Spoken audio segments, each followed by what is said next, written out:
Well, an activist group hoping to amend the Arkansas Constitution to increase access to abortion in the state is fighting back. One day after the Secretary of State's office rejected their measure, saying it failed to include some legally required documents. Channel 7's Emma Allen staying up late with us tonight. She joins us live in our studio with more. Emma.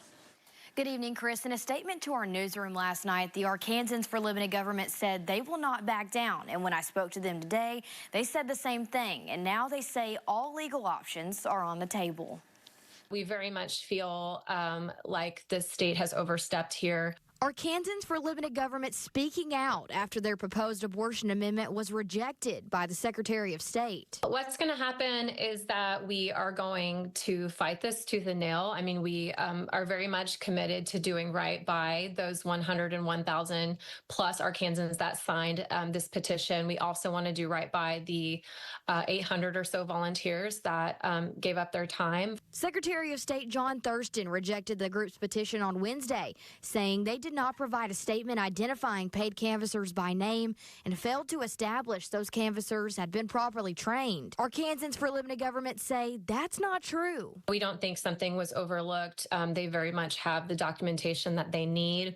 And this just seems to us like a very strange and absurd way to try to knock us off the ballot. Channel 7 News contacted the Secretary of State's office asking if there would be a cure period for this petition, a period of time allowing for additional signature collections when a proposal fails to meet its initial deadline.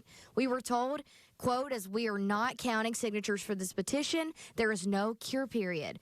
Arkansans for Limited Government say they are going to continue their fight. All legal options are on the table at this point, so that's what our legal team is working on. We obviously want to pick the best option and move forward with the option that, again, is going to get us on the ballot. I mean, that is the most important thing. That and also, again, doing right by these petitioners who signed this, who said, yes, we absolutely want to be able to vote on this.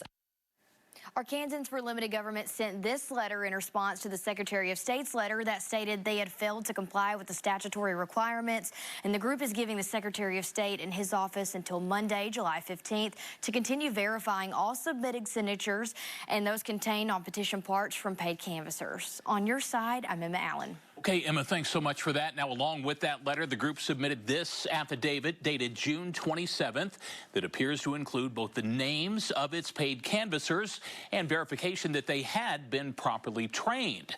The Secretary of State cited the group's failure to provide that information when rejecting the amendment yesterday. So stay tuned.